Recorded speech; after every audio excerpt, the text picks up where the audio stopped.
Hi, you're watching Teen Kids News. I'm Lila. Let's begin with our top story.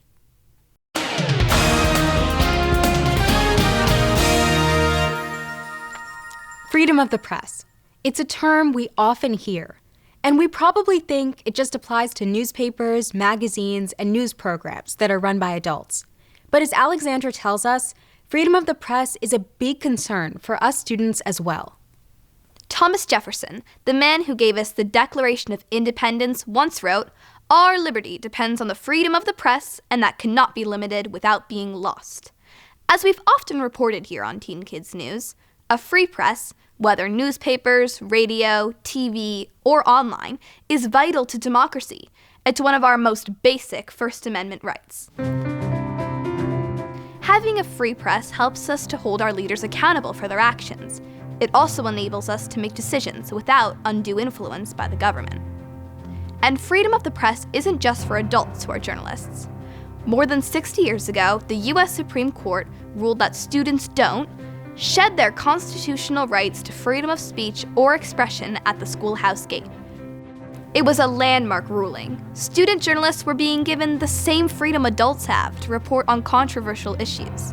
That ruling in 1969 prevented teachers and school administrators from imposing a form of censorship called prior restraint.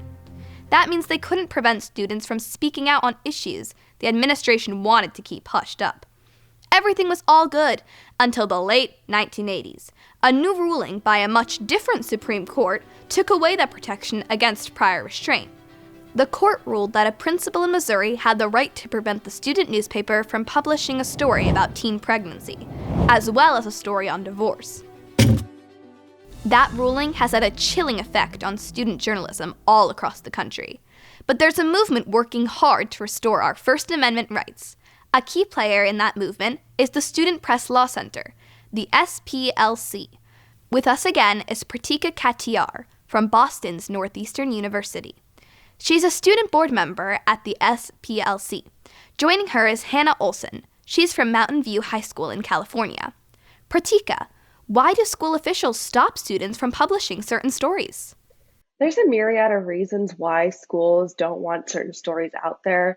A big part of it is reputation. Certain stories that student journalists uncover, such as investigative stories, can delve into issues on campus such as sexual harassment or bullying, other important issues that make the school oftentimes look bad or look negligent. That's often the case where the school wants to protect the reputation. Hannah, the last time we spoke, you talked about how your school paper was censored. How did that affect you as a journalist? At the beginning of this process and when we were initially censored, it was very discouraging and very disheartening, I think, to myself and also to the entire class, to see our work and our publications' autonomy and ability to publish kind of be discredited and undermined. But I think in learning about my rights as a student journalist and getting the opportunity to speak with, members of the SPLC and, get into contact with other student journalists in the area. So it's been both discouraging at times and also empowering in the long run as a journalist. What is New Voices? So New Voices are a series of pieces of legislation introduced to states across the country to help restore First Amendment freedoms for student journalists. So in states that have New Voices laws, student journalists are protected from censorship, and oftentimes advisors are also included in these New Voices laws provisions. And the Student Press Law Center and student activists and journalists like myself and Hannah are working to get these laws passed across the country to help restore these First Amendment protections. Ironically, California, the state where you live, Hannah, was the first to pass a New Voices bill. They actually did that before the Supreme Court took away student protection from prior restraint. Why didn't that protect you from censorship? Initially, I don't think that my school newspaper recognized what was happening to us as censorship. I don't think we were initially as informed about what constituted censorship as we should have been, and therefore we were susceptible to kind of pressure to make changes to our article, and also, of course, the removal of our advisor and the removal of this introductory class. But that is really where the Student Press Law Center came in to help us regarding, what we could put in our article and whether it was libelous or slanderous or untrue, and none of the things that we were publishing fell into any of those categories. So yeah, I think that had we been more informed about what we could and could not publish according to our California Ed Code, I think that we would have kept certain parts of the article that we otherwise didn't just because we were scared. But at least it does give you a strong case. So far, only 17 states have passed the New Voices legislation. Are more states considering it? Yes, currently there are a couple states that are considering New Voices legislation. It is a really long and slow fight in some states, but we're really hopeful that soon enough these states will recognize the power of student journalists and the need for these protections. Just so everyone's clear on this issue, why is passing a New Voices bill in every state so important? It's so important so that students can publish stories that matter within their communities and not be concerned about how it's going to make their school look. A lot of the stories that end up being censored are ones that reveal information about a school that is potentially hard to read and maybe hard to reckon with, but that's some of the most important information that needs to be out there. Pratika, Hannah mentioned the assistance that her school got from the Student Press Law Center. What is the Law Center, and what are they doing to restore students' First Amendment rights to free speech? The Student Press Law Center is a national organization that provides free legal services to students and their advisors. We also have the New Voices effort. We're the ones that are spearheading this movement.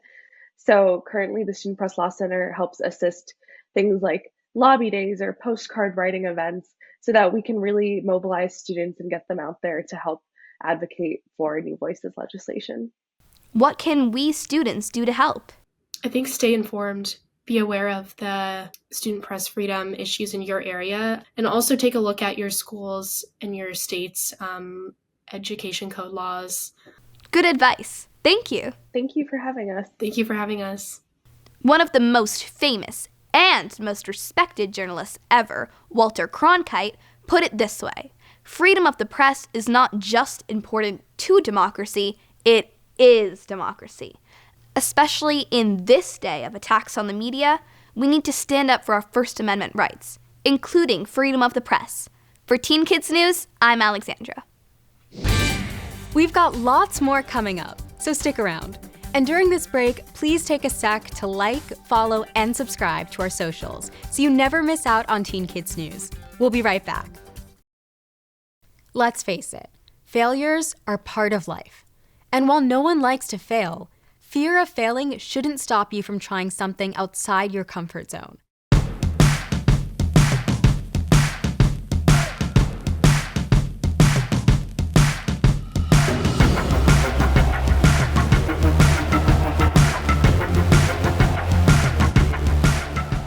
Two inventors came up with a way of trapping air between two sheets of thin plastic. They believed they had come up with a great new kind of three-dimensional wallpaper, but it bombed. Not giving up, they tried to market it as a way to insulate houses from heat and cold, but that bombed too. Their product might have faded into obscurity, if not for tech giant IBM. Workers at IBM were looking for a way to ship some fragile computer components. They wrapped the components in some of the sheets of air-trapped plastic. That idea caught on. Sales of bubble wrap popped. Suddenly, it was in great demand by just about anyone wanting to protect items from breaking. With If at First You Don't Succeed, I'm Emily for Teen Kids News. We can all use some advice on how to do our best in school. So, check out our Make the Grade report. You might be years away from applying to college, but some of the things you're doing right now could count for extra credit when the time comes. Were you a camp counselor? Did you win a music competition? Set the school record for a 100-yard dash? President of the chess club? You might think you'll remember achievements like that forever, but believe me, when senior stress hits and you're filling out college applications, it's easy to forget something important. So now's the time to start a file called resume. You can do this either on your computer or even on your smartphone. Just be sure to back up your data on a drive or to the cloud. Whenever you do something you're proud of, add it to the file. When it comes time to apply for college, you'll have all those great things you accomplished at your fingertips. I'm Christin, here to help you make the grade. We have to take a quick break, But don't go away because Teen Kids News will be right back.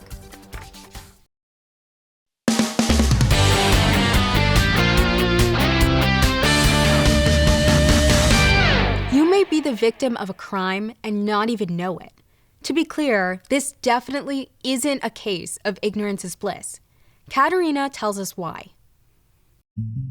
Between our computers and smartphones, the average teen spends more than 7 hours a day online, and that doesn't count the time we spend online doing schoolwork. And that puts us at increased risk of having our identities stolen. According to a Harris poll, almost 60 million Americans were victims of identity theft, and that survey was conducted in 2018, so it's a sure bet that the number of us hurt by ID theft is now far higher. To learn more about identity theft and how to prevent it, we're joined once again by Kayla Joyce. She's from FTI Consulting, and her expertise is cybersecurity. Welcome back to Teen Kids News. Thanks for having me. What exactly is identity theft? Identity theft occurs when a cyber criminal is able to access certain information about you online to use to impersonate you. That can range anything from a username and password to credit card numbers to banking information and even your social security number. Wow. Let's say someone steals my ID and opens a credit card in my name. How does that hurt me? If someone's opening up a credit card in your name, it's definitely not for the right reasons, unless it's your parents. If someone's doing that, they're just racking up charges in your name, and those charges are linked to you. If you don't pay for your credit card bills, that affects your credit score. And while that might not be something that's on the top of your mind right now, if your credit is bad, when you go to buy a home or a car or get a student loan for college, you're going to have some serious trouble trying to convince the banks that that wasn't you making those charges. That's why it's always important to protect your identity so that you have great options for your future planning. But since I'm a teen, aren't I less likely to have my identity stolen? Not necessarily. Your age makes you a good target because as you're young, you're probably not monitoring your bank accounts or your credit score as often as your parents are. It's important to be vigilant of those because they could be running rampant with your accounts without your knowledge. And by the time you realize, it's too late to undo the damage they've done. Okay, so what can we do to amp up our protection? The first thing I would recommend is to always enable multi-factor authentication when possible. A lot of your accounts should have this available at this point, and what it does is it provides an additional layer of security to your login. So when you go and type in your username and password and click sign in, a second form of identification is required through a text message or an email that's sent to your phone. And so without your phone, a cyber criminal won't be able to access your account even if they have your username and password. The second thing that you should do to amp up your protection is to make sure that you're using really secure passwords. The really secure passwords should include characters and long length, and shouldn't be things like your parents' name or your dog's name that are super easy for you to remember, but also super easy for a cyber criminal to find out. And then the third thing I would recommend is to make sure that you're aware of what you're making public online. Are your accounts public? They should be private to secure some of your additional information. You should always make sure to be really vigilant of what you're putting online that can expose you to the risks of identity theft. Yikes. I've got a lot of work to do. Thanks, Kayla. No problem. Happy to help. Here are some ways to tell if your identity has been stolen. Pre-approved offers for credit cards or loans arrive in the mail. You get statements from a bank or a credit card company where you've never opened an account. You apply for a driver's license or a student loan, only to discover that someone is already using your name and social security number. The old saying that an ounce of prevention is worth a pound of cure is especially true when it comes to identity theft. For Teen Kids News, I'm Katerina. Whether from drinking alcohol or using any type of drugs, driving under the influence is dangerous. And the National Road Safety Foundation wants you to remember that. Hey guys, did you get the text about the party? Yeah, I'm definitely down. Me too, but how are we gonna get there? I'll drive. I got my license last week, remember?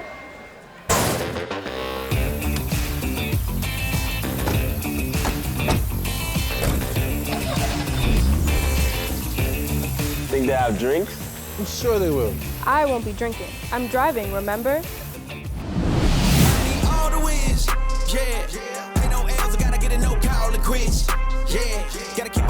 Drink with us. No, I'm happy dancing.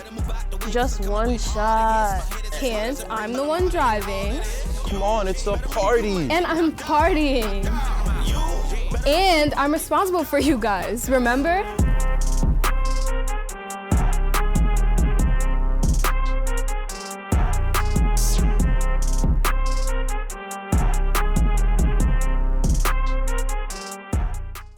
The NRSF produces lots of helpful videos. For info on driving safely, be sure to like, follow, and subscribe to the National Road Safety Foundation. We'll be right back with more Teen Kids News.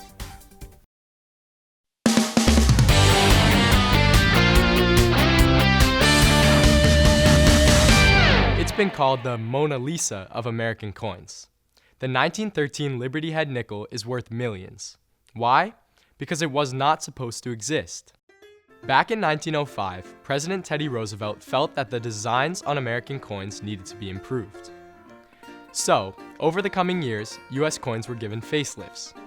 The nickel sporting the face of Lady Liberty was slated to be retired after 1912. It was supposed to be replaced with a new Indian head nickel, the one with the buffalo on the reverse side. But to everyone's surprise, 5 Lady Liberties surfaced with the year 1913 stamped on them. Remember, 1912 was supposed to be the last year for minting Lady Liberty nickels. So how did these 5 coins come about? No one knows. The best theory is that an employee at the mint had the coins made illegally. In any case, there are only 5 1913 Lady Liberties known to exist. 2 are now held by museums. The other 3 are in private collections. The Lady Liberty is the most valuable US nickel. If one ever surfaces in mint condition, it could be worth as much as $20 million. For Teen Kids News, I'm Benjamin.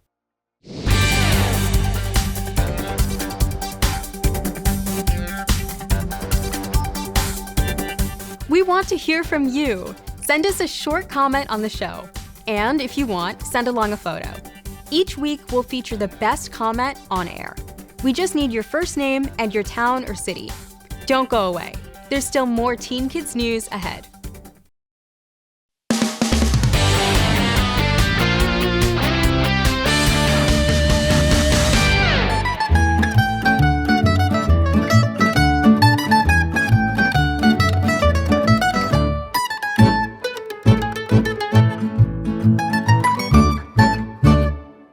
No food is more quintessentially Italian than Pizza. Pizza. Pizza.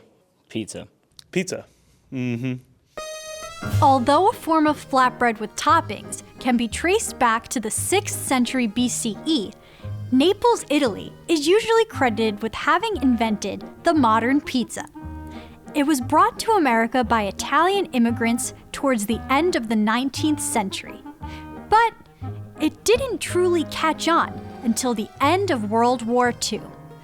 Returning soldiers stationed in Italy brought their love of pizza home with them. There are several types of pizza.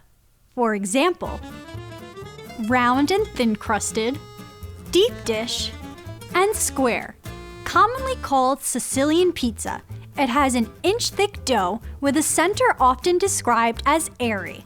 So, while Teen Kids News toured Sicily, we went to find Sicilian pizza. But to our surprise, everywhere we went, we were served round pizza. At Covo del Brigante restaurant, we were invited into the kitchen to watch how masters made their pizza.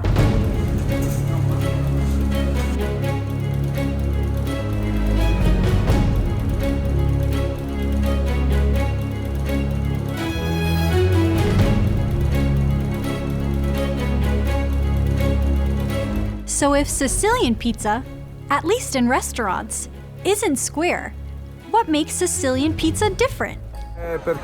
Our traditions use antique grains that, thanks to our soil, we're able to have. We have a lot of variety of grains that in other areas you don't find. This is what makes the difference. Good to know.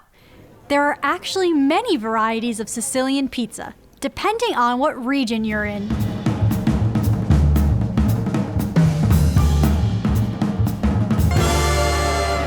As we were leaving the country, we learned that the place to find square Sicilian pizza is from a street vendor.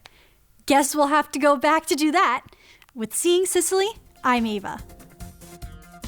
Well, that wraps up our show for this week, but we'll be back with more Teen Kids news next week. See you then.